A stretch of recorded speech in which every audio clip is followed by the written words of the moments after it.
கர்த்தருடைய பரிசுத்த நாமம் மகிமைப்படுவதாக. கிறிஸ்துவுக்குள் பிரியமான தேவனுடைய பிள்ளைகளே, உங்கள் யாவரையும் மீண்டுமாக இயேசு கிறிஸ்துவின் நாமத்தினாலே நான் அன்போடு கூட வாழ்த்துவதிலே மிகுந்த மகிழ்ச்சி அடைகிறேன். கர்த்தராகிய இயேசு கிறிஸ்துதாமே உங்கள் ஒவ்வொருவருக்கும் சமாதானத்தையும் சந்தோஷத்தையும் இன்னும் அதிகமாக கொடுத்து வழிநடத்துவாராக. கடந்த நாட்களிலே நாம் படித்த சத்தியங்கள் நிச்சயமாக உங்களுக்கு பிரயோஜனமுள்ளதாக இருக்கும் என்று நான் கர்த்தருக்குள்ளாக விசுவாசிக்கிறேன். இந்த நாளிலும் கூட உன்னத பாட்டு புத்தகத்திலிருந்து மற்றொரு ஆவிக்குரிய பாடத்தை நாம் படிக்க இருக்கிறோம். இந்த பாடத்தை படிப்பதற்கு தேவ ஆவியானவருடைய ஒத்தாசைக்காக ஒரு சிறிய ஜெபத்தோடு நாம் செய்திக்குள்ளாக கடந்து செல்வோம். கண்களை மூடி ஜெபிப்போம். அன்பின் தேவனே, நீர் எங்கள் மீது இரக்கமும் மனதுருக்கமும் உள்ள தேவன் என்பதை வேதத்தின் மூலமாக நாங்கள் அறிகிறோம். எங்களுக்கு கர்த்தர் இந்த நாளுக்கென்று வைத்திருக்கக்கூடிய ஆவிக்குரிய பாடத்தை கற்றுக்கொள்ளும்படியாக வேதத்தின் மகத்துவங்களை நாங்கள் திறந்து வாசிக்க இருக்கிறோம். தியானிக்கிற பகுதிகளையும் கேட்கிற வார்த்தைகளையும் நீர் எங்களுக்கு கொடுக்கும்படியாகவும் உம்முடைய ஆவியானவர் எங்களோடு இடைப்பட வேண்டும் என்றும் இயேசு கிறிஸ்துவிலே ஜெபிக்கிறோம் நல்ல தகப்பனே, ஆமென்.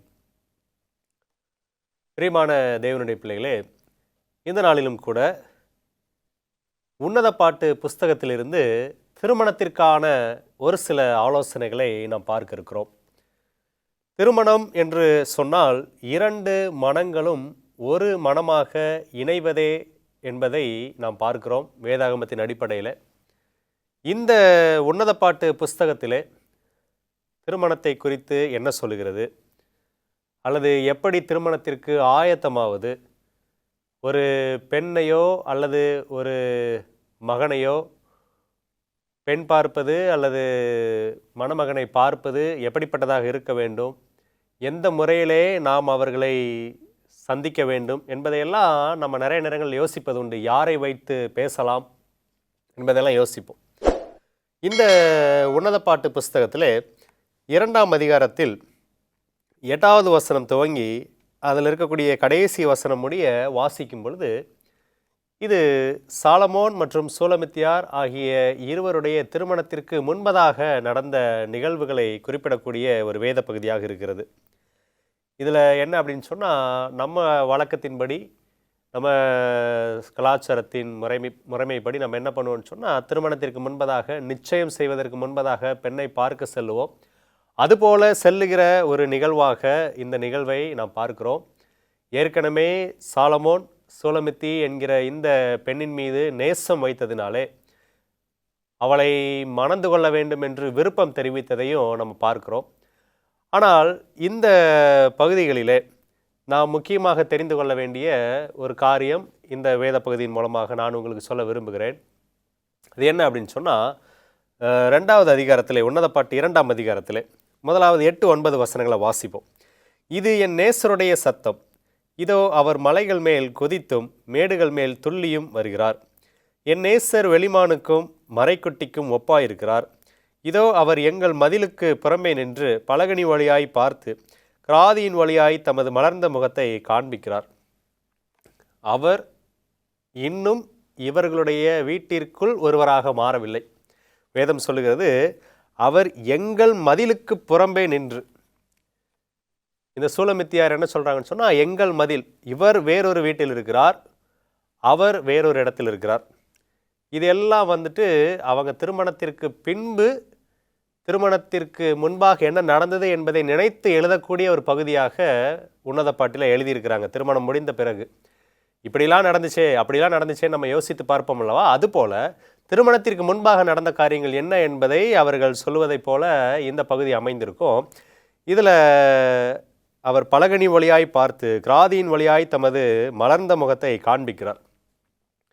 யார் ஒருவர் நேசித்தாலும் அல்லது திருமணத்திற்காக முயற்சி செய்தாலும் எந்த ஒரு சூழ்நிலையிலும் நாம் செய்யக்கூடாத ஒரு விஷயம் இருக்குது.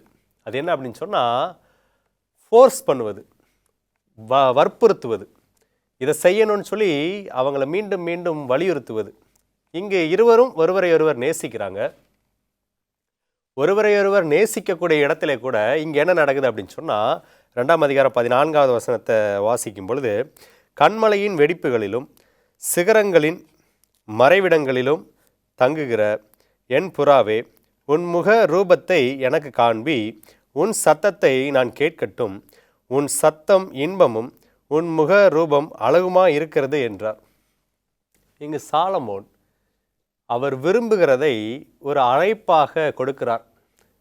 அவரை ஏற்றுக்கொள்ள வேண்டும் என்று ஒரு அழைப்பாக கொடுக்கிறார்.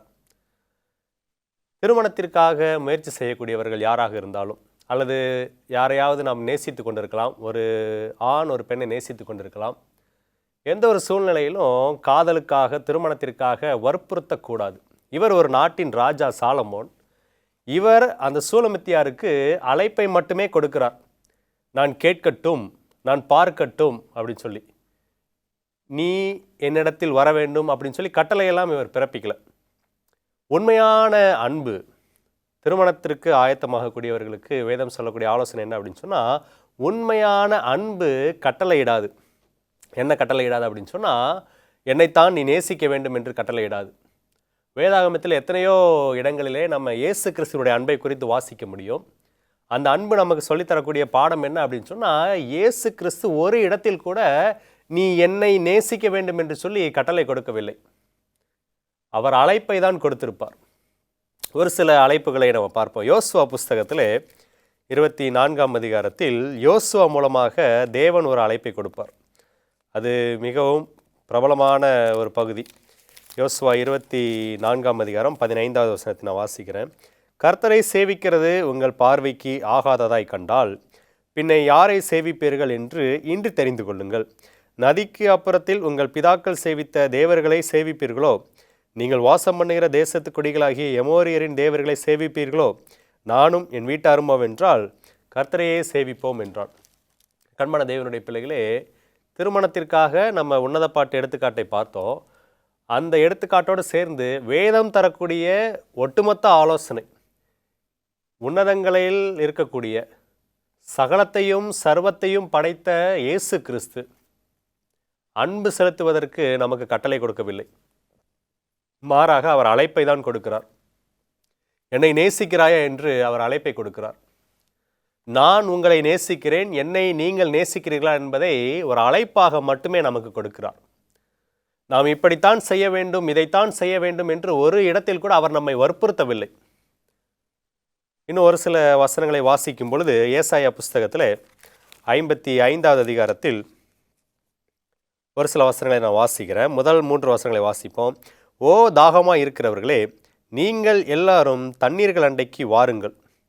பணமில்லாதவர்களை நீங்கள் வந்து வாங்கி சாப்பிடுங்கள். இந்த வசனங்களெல்லாம் வாசிச்சுட்டே வந்தீங்கன்னு சொன்னால், ஆண்டவர் வாங்க, நீங்கள் சாப்பிடலாம், நீங்கள் குடிக்கலாம் என்று சொல்லிட்டு 3வது வசனம், உங்கள் செவியை சாய்த்து என்னிடத்தில் வாருங்கள், கேளுங்கள், அப்பொழுது உங்கள் ஆத்துமா பிழைக்கும். தாவீதுக்கு அருளின நிச்சயமான கிருபைகளை உங்களுக்கு நித்திய உடன்படிக்கையாக ஏற்படுத்துவேன். ஆண்டவர் அழைப்பை மட்டுமே கொடுக்கிறார்.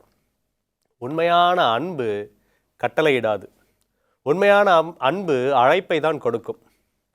உண்மையான அன்பு எதிர் திசையிலும் இருந்தது என்று சொன்னால், நாம் யாரை விரும்புகிறோமோ அவர்களிடத்திலும் அந்த உண்மையான அன்பு இருந்ததுன்னு சொன்னால், நாம் கொடுக்கக்கூடிய அழைப்பை அவர்கள் ஏற்றுக்கொள்வார்கள். தேவனுடைய உன்னதமான அன்பு என்ன அழைப்பை எல்லாம் கொடுக்குதுன்னு சொன்னால், மத்திய 11ஆம் அதிகாரம் 28வது வசனத்தில் வாசிக்கும் பொழுது, வருத்தப்பட்டு பாரம் சுமக்கிறவர்களை நீங்கள் எல்லாரும் என்னிடத்தில் வாருங்கள், நான் உங்களுக்கு இளைப்பாறுதல் தருவேன் என்று சொல்லுகிறார். அவர் கொடுக்கிற அழைப்பு அன்பு நிமித்தமான அழைப்பு. அவர் ஒருவரையும் வற்புறுத்துவது கிடையாது. சில பேர் சொல்லுவாங்க, உங்கள் ஆண்டவர் ரொம்ப வல்லமையுள்ள ஆண்டவர்னு சொல்கிறீங்கள, ஒரு சொடக்கு போட்டு எல்லாரையும் கிறிஸ்தவங்களாக மாற்றி விடலாமே அப்படின்னு சொல்லி. ஆனால் ஆண்டவர் வற்புறுத்துகிற ஆண்டவர் அல்ல. அவரவர் சுய சித்தத்தின்படி, தெரிந்து கொள்ளுதலின் விருப்பத்தின்படி, பவர் ஆஃப் சாய்ஸ் நம்ம இடத்துல கொடுக்கப்பட்டிருக்கிறது. நாம் யாரை தொழுது கொள்ள வேண்டும், யாரை நேசிக்க வேண்டும் என்று தெரிந்தெடுக்கக்கூடிய உரிமையை தேவன் நம்ம இடத்துல கொடுத்திருக்கிறார். அதுதான் உண்மையான அன்பு. அந்த உண்மையான அன்பு, நான் இயேசு கிறிஸ்துவை நேசிக்க வேண்டும் என்று நானாக தெரிந்து கொள்ள வேண்டும், நானே தெரிந்தெடுக்க வேண்டும்.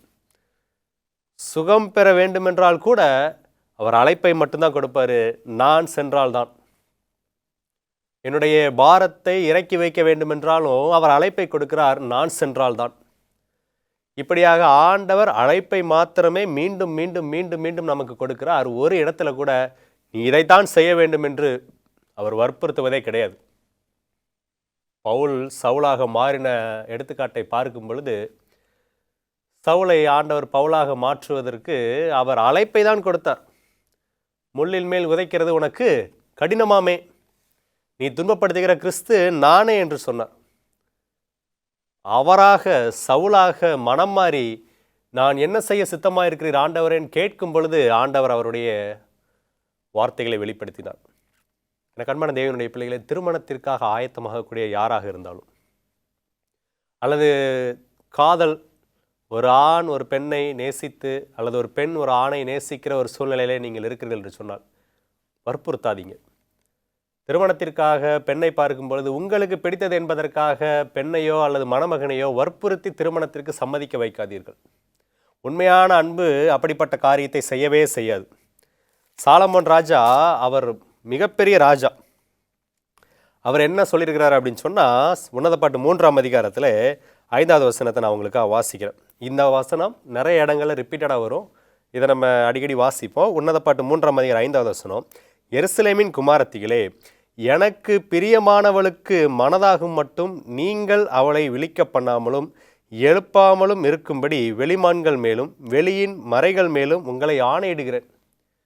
எனக்கு பிரியமானவளுக்கு மனதாகும்படி, மனதாகும் மட்டும் அப்படின்னா அவள் விரும்பும் வரையில் நீங்கள் அவளை எழுப்பக்கூடாது. அவள் விருப்பப்பட வேண்டும். உண்மையான அன்பு அழைப்பை கொடுக்கும். அந்த அழைப்பை யாரை நாம் விரும்புகிறோமோ அந்த நபர் ஏற்றுக்கொள்ளும் வரையில் பொறுமையோடு காத்திருக்கும். திருமணத்திற்கு நீங்கள் பெண் பார்க்கும் பொழுதோ அல்லது மணமகனை பார்க்கும் பொழுதோ உங்களுக்கு பிடித்தது என்பதற்காக வற்புறுத்தி திருமணம் முடித்து வைத்தால் அந்த திருமணங்களுடைய நிலை என்னவாக இருக்கும் என்பது நிச்சயமாக கடந்த கால வரலாறுகளை நீங்கள் பார்த்தாலே உங்களுக்கு தெரியும். 2 மனங்களும் ஒரு மனமாக இணைவதே திருமணம். இந்த செய்தியினுடைய தலைப்பு ஃபார்முலா ஃபார் மேரேஜ். வேதாகமம் சொல்லக்கூடிய ஃபார்முலா என்ன? வேதாகமம் சொல்லக்கூடிய ஃபார்முலா என்ன அப்படின்னு சொன்னால், ஆதியாகம புஸ்தகம் 2ஆம் அதிகாரத்தில், ஆதியாகமம் 2ஆம் அதிகாரத்தில் 24வது வசனம் சொல்கிறது, இது நிமித்தம் புருஷன் தன் தகப்பனையும் தன் தாயையும் விட்டு தன் மனைவியோடு இசைந்திருப்பான், அவர்கள் ஒரே மாம்சமாய் இருப்பார்கள். அன்பான தேவனுடைய பிள்ளைகளே, வேதாகமம் சொல்லக்கூடிய ஆலோசனை, கணவனும் மனைவியும் ஒரே மாம்சமாக இருப்பார்கள். ஃபார்முலா என்ன அப்படின்னு சொன்னால், 1 + 2 = 1. ஒன்றையும் கூட்டினா 2. அதுதான் நமக்கு கணிதம் சொல்லிக் கொடுக்கக்கூடிய ஒரு பாடம். ஆனால் வேதாகமத்தினுடைய ஃபார்முலா என்ன அப்படின்னு சொன்னால், வேதாகமத்தினுடைய வாய்ப்பாடு அல்லது கூற்று என்னவென்றால், ஒன்றும் சேரும் பொழுது அது 2ஆக அல்ல, 1ஆகவே இருக்கும். அந்த 1ஆக இருப்பது தான் திருமணத்திற்கான ஃபார்முலா. இப்படி இருக்கக்கூடிய திருமணங்கள், இப்படி இருக்கக்கூடிய குடும்பங்கள் தேவனால் ஆசீர்வதிக்கப்பட்ட குடும்பங்களாக இருக்கும். எப்படி அப்படி இருக்க முடியும் அப்படின்னு சொன்னால், உன்னத பாட்டு புஸ்தகத்திற்கு வருவோம். உன்னத பாட்டு புஸ்தகத்தில் 2ஆம் அதிகாரம் 16வது வசனத்தை நான் வாசிக்கிறேன். உன்னத பாட்டு 2ஆம் அதிகாரம் 16வது வசனம், என் நேசர் என்னுடையவர், நான் அவருடையவள். பிரியமானவர்களே, இங்கு சூலமித்தியார் சொல்லுகிறார், என் நேசர் சாலமோன் என்னுடையவர், அவர் எனக்குள் இருக்கிறார். அடுத்து அப்படியே சொல்கிறாங்க, நான் அவருடையவள். நான் எங்கே இருக்கிறேன்னா அவருடையவளாக இருக்கிறேன். என்னை பார்க்கும் பொழுது அவருடையவளாக பார்க்க வேண்டும், அவரை பார்க்கும் பொழுது என்னுடையவராக பார்க்க வேண்டும். இதை ரிவர்ஸ் ஆர்டரில் சொல்லியிருப்பாங்க இன்னொரு இடத்துல. உன்னத பாட்டு 6ஆம் அதிகாரத்தில் 3வது வசனத்தை வாசிப்போம். நம்ம இப்போ முன்பாக வாசித்த வசனத்தில் என் நேசர் என்னுடையவர்னு ஆரம்பிக்கும். இங்கே என்ன வாசிக்கிறோன்னு சொன்னால், நான் என் நேசருடையவள், அப்படியே மாற்றி போட்டிருக்கோம், ரிவர்ஸ் ஆர்டரில் வரும். நான் என் நேசருடையவள், என் நேசர் என்னுடையவர். எனக்கு அன்பான தேவனுடைய பிள்ளைகளே, கணவன் மனைவி என்கிற திருமண உறவு, 2 மனங்களும் ஒரு மனமாக இணைவதே திருமணம். இதுதான் வேதம் சொல்லித்தரக்கூடிய ஃபார்முலா. நான் என் நேசருடையவள், என் நேசர் என்னுடையவர். நான் வேறு அவர் வேறு என்று பிரிக்கிறது கிடையாது. அவர் என்னுடையவர், நான் அவருடையவள். இந்த எண்ணத்தின் அடிப்படையில் திருமணம் நடக்காவிட்டால் நிச்சயமாக அது ஒரு மகிழ்ச்சிகரமான திருமணமாக, அது ஒரு மகிழ்ச்சிகரமான குடும்பமாக இருக்காது. ஒருவேளை திருமணத்தில் இது நிகழாமல் இருக்கலாம். அடுத்தடுத்த காலகட்டங்களிலே தேவனுடைய கிருபையினாலே நீங்கள் ஒருவரை ஒருவர் புரிந்து, நான் என் நேசருடையவள், என் நேசர் என்னுடையவர் என்கிற அனுபவத்திற்குள் வராமல் உங்களுடைய குடும்பம் இருக்கும் என்று சொன்னால், நிச்சயமாக உங்களுடைய திருமண வாழ்க்கையானது தேவனால் சொல்லப்பட்ட திருமண வாழ்க்கை அல்ல. வேதத்திலே இயேசு கிறிஸ்து அதை மீண்டும் வலியுறுத்துவார். மத்தேயு 19ஆம் அதிகாரத்தை நீங்கள் எடுத்து வாசித்து பார்க்கும் பொழுது இயேசு கிறிஸ்து மீண்டும் அதை வலியுறுத்துவார். பரிசேயர்களும் சதுசேயர்களும் வந்து கேள்விகளை கேட்கும் பொழுது அவர் சொல்லுவார், நீங்கள் உங்களுடைய மனக்கடினத்தின் நிமித்தமாக உங்களுக்காக மோசே அதை எழுதி கொடுத்தார். 19ஆம் அதிகாரத்தில் 7வது வசனத்தை வாசிக்கிறேன். அதற்கு அவர்கள், அப்படியானால் தள்ளுதற் சீட்டை கொடுத்து அவளை தள்ளிவிடலாம் என்று மோசே ஏன் கட்டளையிட்டார்? என் நேசர் என்னுடையவர், நான் என் நேசருடையவள், அது மாறாதது என்று ஆண்டவர் சொல்லியிருந்தார். ஆனால் இவங்க தள்ளுதற் சீட்டை ஏன் மோசே கொடுத்தாருன்னு சொல்லி கேட்கும் பொழுது ஆண்டவர் சொன்னார், அது உங்களுடைய மன கடினத்தினாலே கொடுக்கப்பட்டது. நீங்கள் அப்படி செய்வதற்கு ஆண்டவர் விரும்பவில்லை. மாறாக ஆண்டவர் என்ன சொல்லியிருக்கிறார்னா, 6வது வசனம் சொல்லுகிறது, இப்படி இருக்கிறபடியால் அவர்கள் இருவராயிராமல், இங்கே மிக தெளிவாக ஆண்டவர் சொல்வார், அவர்கள் இருவராயிராமல் ஒரே மாம்சமாக இருக்கிறார்கள், ஆகையால் தேவன் இணைத்ததை மனுஷன் பிரிக்காதிருக்க கடவன் என்றார். பிரியமான தேவனுடைய பிள்ளைகளே, வேதம் சொல்லக்கூடிய ஃபார்முலா, இருவர் இணைந்து ஒருவராக. ஒருவர் என்று சொன்னால், நான் என் நேசருடையவன், என் நேசர் என்னுடையவர். நாங்கள் இருவரும் இருவேறு சரீரங்களாக இருந்தாலும் இருவருக்கும் ஒரு மனமாக காணப்பட வேண்டும். அது என்ன மனம்னு சொன்னால், நான் அவருடையவள், அவர் என்னுடையவர். அந்த எண்ணம் உங்களுடைய குடும்ப வாழ்க்கையில் காணப்படுகிறதா? நீங்கள் நினச்சி பார்க்கலாம், ஒருவேளை இந்த இணைப்பு எங்களால் சாத்தியப்படாது, என் கணவர் அப்படிப்பட்டவராக இருக்கிறார், இப்படிப்பட்டவராக இருக்கிறார், என்னுடைய மனைவி அப்படிப்பட்டவளாக இருக்கிறாள், இப்படிப்பட்டவளாக இருக்கிறார், இந்த இணைப்பு எப்படி சாத்தியம்? இரண்டு இணைந்து ஒன்றாக மாறுவது எப்படி? இந்த பாண்ட் எப்படி உருவாகும்? இந்த இணைப்பு எப்படி உருவாகும் அப்படின்னு சொன்னால், இந்த இணைப்பு தேவனால் மட்டுமே உருவாகும். ஏன் அப்படின்னு சொன்னால், நான் முன்னாடியே சொன்னேன், உண்மையான அன்பு திருமண வாழ்க்கையில் நாம் ஒருத்தரை விரும்புகிறோன்னு சொன்னால் நம்ம அழைப்பை தான் கொடுக்கணும். அதற்கு மேலான எடுத்துக்காட்டு இயேசு கிறிஸ்து நமக்கு கொடுக்குற அழைப்பு என்று சொல்லி, அதே போல் இருவரும் இணைந்து ஒருவராக இருக்க வேண்டும் என்று சொல்லக்கூடிய இந்த இணைப்பையும் இயேசு கிறிஸ்து நமக்கு கற்றுக் கொடுக்கிறார். எப்படி கற்றுக் கொடுக்கிறாருன்னு சொன்னால், யோவான் 15ஆம் அதிகாரத்தில் 7வது வசனத்தை நான் வாசிக்கிறேன். யோவான் 15ஆம் அதிகாரம் 7வது வசனம், நீங்கள் என்னிலும் என் வார்த்தைகள் உங்களிலும் நிலைத்திருந்தால் நீங்கள் கேட்டுக்கொள்வது எதுவோ அது உங்களுக்கு செய்யப்படும். அன்பான தேவனுடைய பிள்ளைகளே, இதற்கு முன்பாக கணவன் மனைவியா இடையே இருக்கக்கூடிய இணைப்பை பார்த்தோம். இப்பொழுது ஆண்டவர் சொல்வது என்னன்னு சொன்னால், நமக்கும் ஆண்டவருக்கும் இடையே இருக்கக்கூடிய இணைப்பு. ஆண்டவர் சொல்கிறாரு, நீங்கள் என்னிலும் என் வார்த்தை உங்களிலும். இயேசு கிறிஸ்து வார்த்தையாக இருக்கிறார், அதனால தான் நான் உங்களிலும் என்று சொல்வதற்கு பதிலாக என் வார்த்தை உங்களிலும் என்று சொல்கிறார்.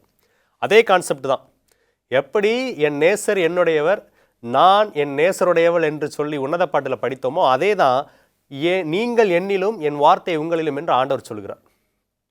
இந்த இணைப்பு எப்படி சாத்தியப்படும் என்று சொன்னால், அவருடைய வார்த்தை நம்முடைய இருதயத்தில் இருக்க வேண்டும்.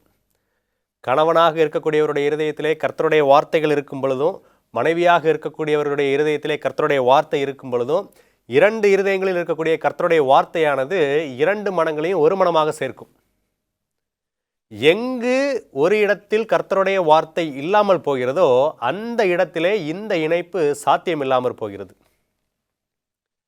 உங்களுடைய குடும்பத்திலே இந்த இணைப்பு உறுதிப்பட வேண்டும் என்றால், நீங்கள் கர்த்தருடைய வார்த்தை உங்களுடைய குடும்பத்தில் இருக்கக்கூடிய ஒவ்வொருவருடைய இருதயத்திலும் இருக்கிறதா என்பதை சோதித்து பார்க்க வேண்டும்.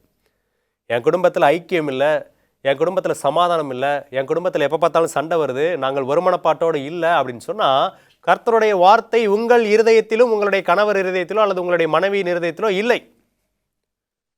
இருந்தால் இந்த இணைப்பானது சாத்தியம். எனக்கு அன்பான தேவனுடைய பிள்ளைகளே, யூதர்கள் புறஜாதியர்கள் என்று இருதரத்தார் பிரிந்து கிடந்தார்கள். எபேசியர் புஸ்தகத்தில் 2ஆம் அதிகாரம் 13லிருந்து 18 வசனங்களை வாசிக்கும் பொழுது, இருதரத்தார், இவர்கள் வேறு அவர்கள் வேறு, சட்டதிட்டங்களால் இவர்கள் வேறு அவர்கள் வேறு, ஆபிரகாமினுடைய சந்ததி என்று பார்த்தால் இவர்கள் வேறு அவர்கள் வேறு, தேவனால் கொடுக்கப்பட்ட வாக்கு தத்தத்தினுடைய சுதந்திரவாளிகள் என்று பார்த்தால் இவர்கள் வேறு அவர்கள் வேறு. இரண்டு குரூப்பாக இருந்தவங்க. அவர்கள் 2 குரூப்பையும், இரு திறத்தாரையும் ஒன்றாக இணைப்பதற்கு இயேசு கிறிஸ்து இருந்தார். இயேசு கிறிஸ்தினுடைய சிலுவை மரணம், இயேசு கிறிஸ்தினுடைய பாடு மரணம் இரு திறத்தாரையும் ஒன்றாக்கி என்று வேதம் சொல்கிறது.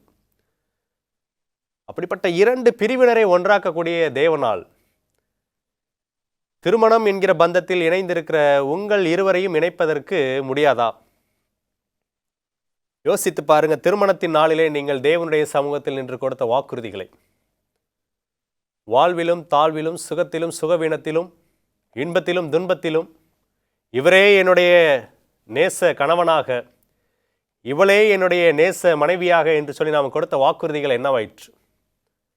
அந்த வார்த்தைகள் தேவன் உங்களுடைய இருதயத்தில் கொடுத்த வார்த்தைகள். நீங்கள் என்னிலும் என் வார்த்தைகள் உங்களிலும் இருந்தால் நீங்கள் கேட்டுக்கொள்வது எதுவோ அதை பெற்றுக்கொள்வீர்கள் என்று ஆண்டவர் சொன்னார் இல்லையா? அந்த இணைப்பு எப்பொழுது சாத்தியமாகும்னு சொன்னால், ஆண்டவருடைய வார்த்தைகள் உங்களுடைய இருதயத்தில் இருக்கா? குடும்ப ஜெபத்தை கணவன் மனைவியாக பிள்ளைகளோடு சேர்ந்து ஜெபித்து பழகுங்க. கர்த்தருடைய வார்த்தைகள் மீண்டும் மீண்டும் உங்களுடைய இருதயத்திலும் உங்களுடைய குடும்பத்திலும் பேசப்படும் பொழுது, மீண்டும் மீண்டும் கேட்கப்படும் பொழுது இந்த இணைப்பானது சாத்தியம். சூலமித்தி சாலமோனுடைய வாழ்க்கையிலே அவர்கள் ஏன் ஒருவர் மீது ஒருவர் மிகவும் பிரியமானவர்களாக காணப்பட்டாங்கன்னு சொன்னால், இவர்கள் இருவருமே உண்மையான அன்பிற்கு கட்டுப்பட்டவர்களாக, அவள் என்னுடையவள், நான் அவளுடையவன். அதே போல் சூலமித்தியாரும் என் நேசர் என்னுடையவர், நான் அவருடையவள் என்பதை மனப்பூர்வமாக மீண்டும் மீண்டும் நினைவுபடுத்தினவர்களாக காணப்பட்டார்கள். திருமணத்திற்கான வேதம் சொல்லக்கூடிய ஆலோசனை 2 சேர்ந்து ஒன்றாக மாறுகிறது. உங்களுடைய 2 மனங்களும் இன்னும் ஒரு மனமாக மாறாமல் இருக்கிறதா? கர்த்தருடைய வார்த்தை உங்களுடைய இருதயத்தில் கிரியை செய்யவில்லை என்று நீங்கள் அறிந்து கொள்ளுங்கள். எனக்கு பிரியமான தேவனுடைய பிள்ளைகளே, ஆண்டவர் சொல்லக்கூடிய ஒரே ஒரு ஆலோசனை, அந்த ஆலோசனையை உங்களுக்காக நீதிமொழிகள் புஸ்தகத்திலிருந்து வாசித்து இந்த செய்தியை நிறைவு செய்கிறேன். நீதிமொழிகள் 3ஆம் அதிகாரம் 5-6 வசனங்களை வாசிக்கிறேன். உன் சுய புத்தியின் மேல் சாயாமல் உன் முழு இருதயத்தோடும் கர்த்தரில் நம்பிக்கையாயிருந்து உன் வழிகளிலெல்லாம் அவரை நினைத்துக்கொள், அப்பொழுது அவர் உன் பாதைகளை செவைப்படுத்துவார். முழுவதுமாக அவரை நம்புங்கள். கணவனும் மனைவியுமாக சேர்ந்து முழுவதுமாக அவரிடத்தில் ஒப்புக்கொடுங்கள். முதலாவது முழுவதுமாக அவரை நம்புங்கள். 2வது முழுவதுமாக அவரிடத்தில் ஒப்புக்கொடுங்கள். 2 மனங்களாக இருக்கிற உங்கள் இருவருடைய மனங்களையும் ஒரு மனமாக மாற்றுவது அவருடைய வேலை. தேவன் இணைத்ததை மனிதன் பிரிக்காதிருக்க கடவன் என்று சொல்லியிருக்கிற அந்த வார்த்தையின்படி அவர் உங்கள் இருவரையும் இணைப்பார். வேதம் சொல்லக்கூடிய ஆலோசனை, நீங்கள் முழுவதுமாக அவரை நம்ப வேண்டும். நீங்கள் முழுவதுமாக அவரிடத்தில் ஒப்புவிக்க வேண்டும். அப்படி செய்யும் பொழுது சாலமோன் சூலமித்திக்கு இடையே இருந்த அந்த ஐக்கியத்தை காட்டிலும் உங்கள் குடும்பத்தில் இன்னும் அதிகமான ஐக்கியத்தை தேவன் தருவாராக. கண்களை மூடி ஜெபிப்போம். எங்களை நேசிக்கிற அன்பின் தேவனே, கணவனும் மனைவியும் பிரிந்திருக்கக்கூடிய குடும்பங்களுக்காக, 2 மனங்களும் ஒரு மனமாக இல்லாமல் கஷ்டப்படக்கூடிய குடும்பங்களுக்காக நாங்கள் ஜெபிக்கிறோம். முற்றிலுமாக உம்மிடத்திலே அவர்களை ஒப்புவிக்கிறோம். நீர் அவர்களை ஒருமனப்படுத்தி ஐக்கியப்படுத்த வேண்டும் என்று இயேசு கிறிஸ்து வழியாக ஜெபிக்கிறோம் நல்ல தகப்பனே, ஆமென்.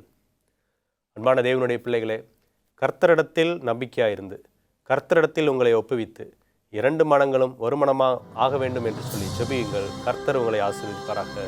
ஆமென்.